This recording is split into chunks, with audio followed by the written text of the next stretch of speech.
Hi, this is iBookBinding podcast. I'm Stepan. My co-host is Pavel, and today our guest is a hobbyist printer from California, Ivan Gulkov. And hi, Ivan. I've recently completed a little project of, you've probably seen those little prints. Yeah. All done with handset type. I like the Masonic one. Thanks. All done with handset type. All done with printers ornaments. Honestly put together. No photopolymer. No bullshit. And I sold them for about $20 a piece, from which like half is the frame. So. Okay. Not exactly expensive, which is probably why I'm a hobby shop and I'm not making any money. Another thing, actually, this reminded me. Do you guys, as bookbinders, do you guys make your paper, by any chance? Are you into paper? Well, I make some paper because I make paper making molds. I 3D print them, and but mostly I make paper to test, to test the molds, not to do something with it. Although sometimes I do something. Do you? With it. Well, I do a little bit because I find that it actually prints so much nicer on handmade paper than it does on commercial papers because it's soft, so you get more of a sculptural quality. It's much easier. It accepts ink much better, so you don't have to do so much work preparing. So you see my press is pretty tiny, so it doesn't have a whole lot of pressure, not unlike those big hunks that weigh a ton. So on something like handmade paper, you can have a much better impression, which is why I've sort of gotten into that as well. Do you have to size paper somehow for using it in print, or it's just you make paper with cotton or something and then just print on it? No, not really. You can print on anything. You can print on fabric. You can print on wood. Whatever you can get into this thing, you can print on. if it's at least semi-flat, you can print on it. Okay. You can print on plastic, although I wouldn't recommend it. And in terms of dyes, do you have any preferences? Do you use organic dyes? Do you use synthetic dyes? I prefer oil. Printers use ink. There are two kinds of ink that's used in letterpress printing: rubber-based and oil-based. Both work, and you can mix the two. But I prefer oil-based because it dries quicker. With rubber-based inks, they can take several weeks to dry, if ever. And I once, even with oil-based, I was doing Christmas decorations.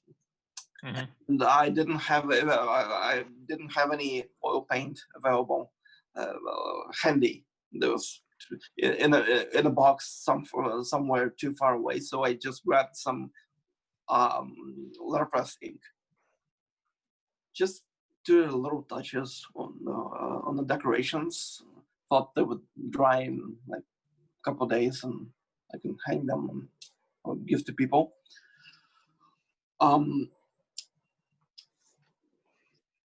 It's still wet 3 years after. So, something not to do. So if you use several colors in one print, you need to dry it first and then print it. No, you can do it all at once. You can put as many colors as you want at once. No need to dry. You need to dry it afterwards because the ink would smear. But usually it takes like a day to dry. at least with the oil, if you're not too thick. Because that's another thing, you have to maintain the balance. Yeah. Let's see, magic. So with the press, the way it works is basically you put your ink on the ink disc. It rotates, and when you print, there are these rollers that would go across. They would pick up the ink, and the ink distributes, rotates and distributes the ink evenly. And then the rollers would go down, ink up the chase, ink up the actual form, which makes the impression against the platen. There was one thing I wanted to ask you since the moment we started this call, because I see that you are in an apron, and then you showed your setup, and you have a couple more aprons there. So, do you have any preference for aprons? What's your favorite? What's your favorite material? And tell us a bit about it. I love this one. The other two, one I was given as a gift a long time ago, and for the longest time I wore that one just because it was free. And you all like free stuff. And I would really like to see more of your works. I really like the ones you showed us. Could you show us some more? Okay, so a couple examples. Page from the Gutenberg Bible. And that's some handmade paper. On handmade paper with hand illumination. Some odd book plates, a little restorative tonic, which I can actually show you in life. I actually brew my own tonic. It's a magical cure from all ailments. It revigorates members and motorizes and restores health to all printers, which is something I usually take to the waste geese, which I mentioned earlier. It's always a big hit. I can imagine. Again, some like tarot cards and book plates, and another this is good. label. Right. Well, there aren't a lot of stories. I mean, like this one example, for example, there was a call from the Butlerian Library in Oxford for prints related to Shakespeare's sonnets. It was basically a whole lot of printers had to print one sonnet for Shakespeare's birthday, and to be all collected in an exhibition of sorts, which I actually had the privilege to visit when I got there, and that's quite fun. Okay, this is interesting. Now this one you'll probably like.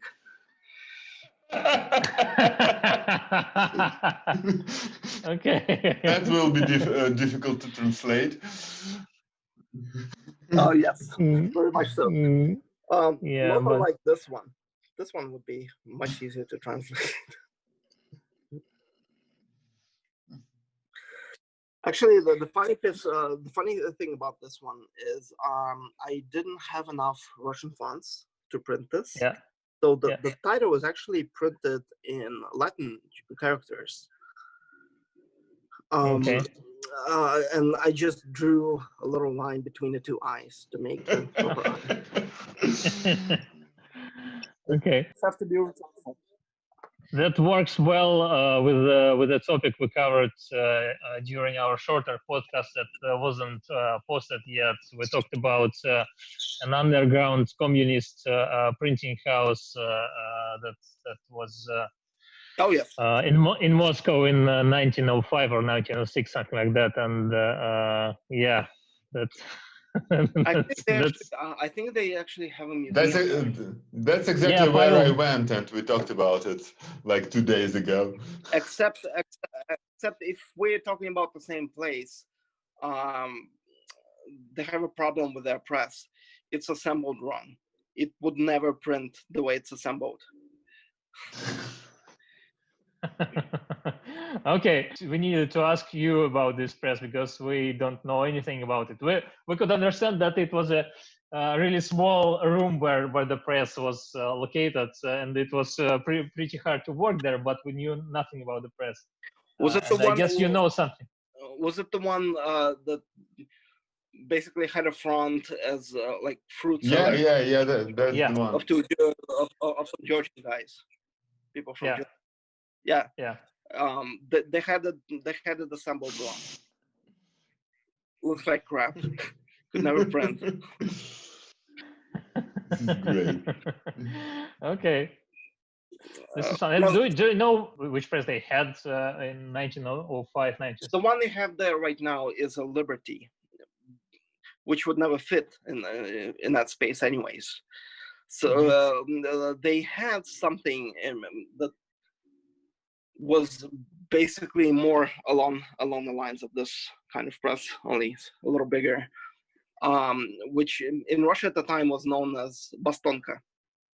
That's what they told me, but I couldn't. And we discussed with Stepan how did they get that big wheel inside that small tunnel. So they clearly didn't. Because they didn't. So they used something like what you use. But I saw the newspapers they printed, and they were regular size. They weren't like a quarter or. Well, when I say something like this, I don't mean this size. I mean bigger, probably way bigger, but nothing as large as they have it there right now at the moment, because that would never work.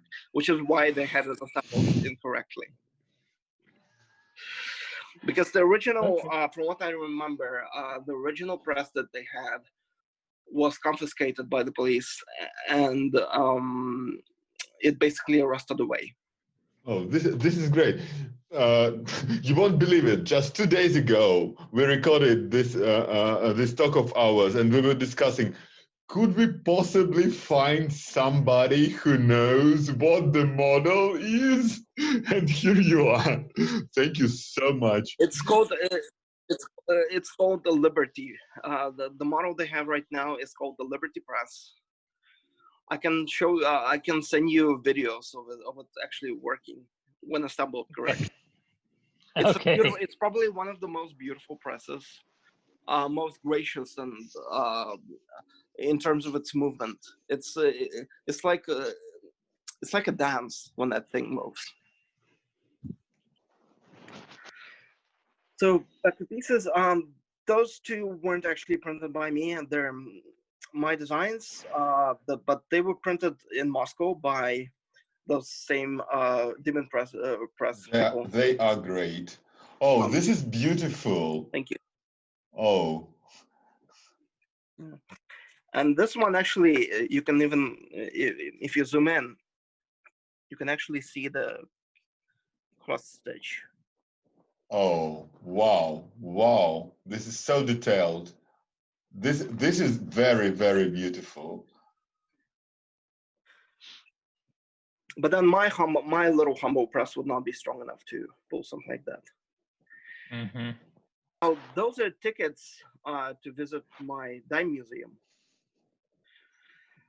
I have a world's smallest traveling museum in a box.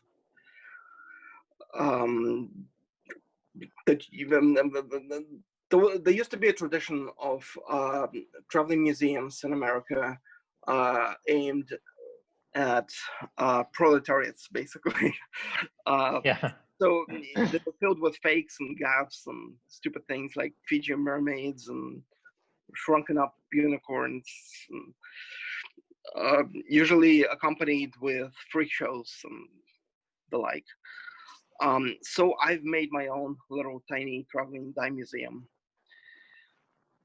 which probably is I'm not gonna go into because that's gonna take like another hour. Okay, but we still can see the tickets. But you still get to see the little tickets. Hold on, hand press. And this is something I did. It's basically a wood engraving.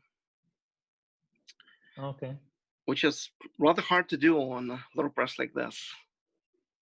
There's too much ink. Not enough pressure, or? Yes, yeah. I mean, this thing is not very powerful. So whenever you have to print, it takes quite a toll. That's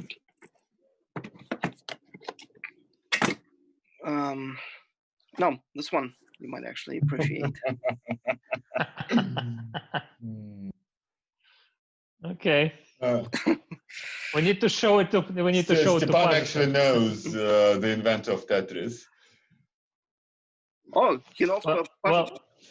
Well, my father knows him, and he worked with him. But I know it's through I know him through my father. I made an interview with him several years ago for a Computera website. Oh, is this also made with printing with original typeset? Yeah. Yeah, all done with handset ornaments. And this was done with actual little blocks of wood.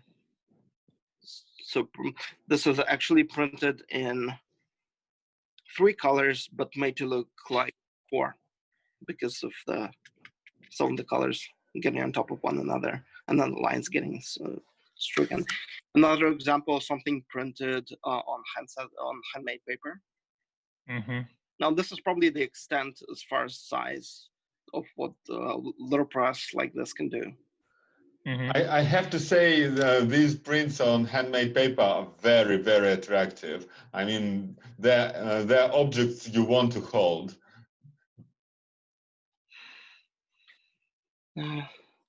This is another little inside joke for designers. It's lorem ipsum. Yeah. Oh, okay. But not the current bastardized version of lorem ipsum, but the original lorem ipsum, which began with cui de lorem ipsum.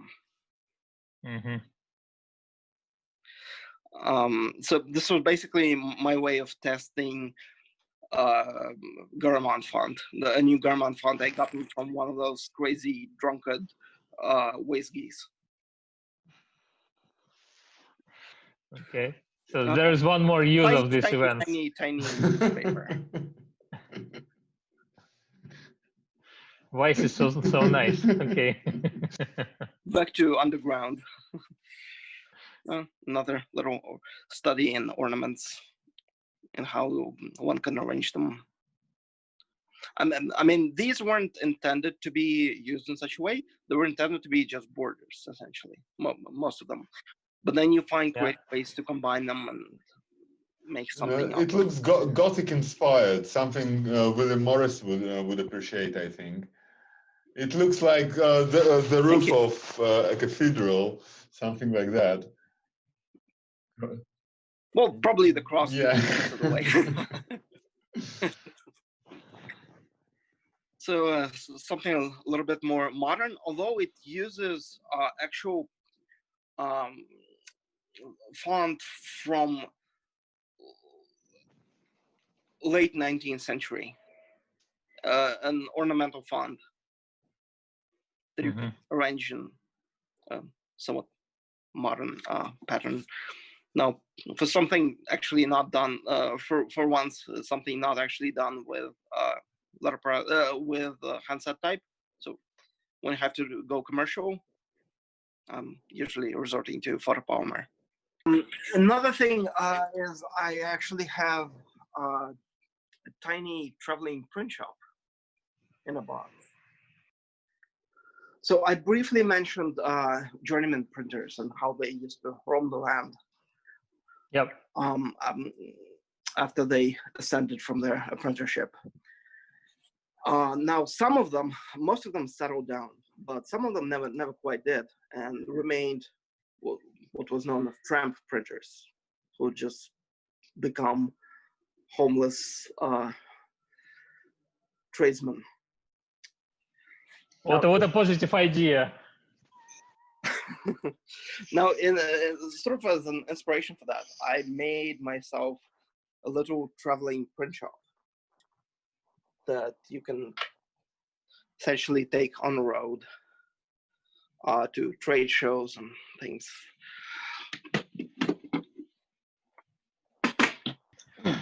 And a tiny printing press, not much bigger than my arm. Yeah. With a tiny ink disc. And some actually has some type logged in.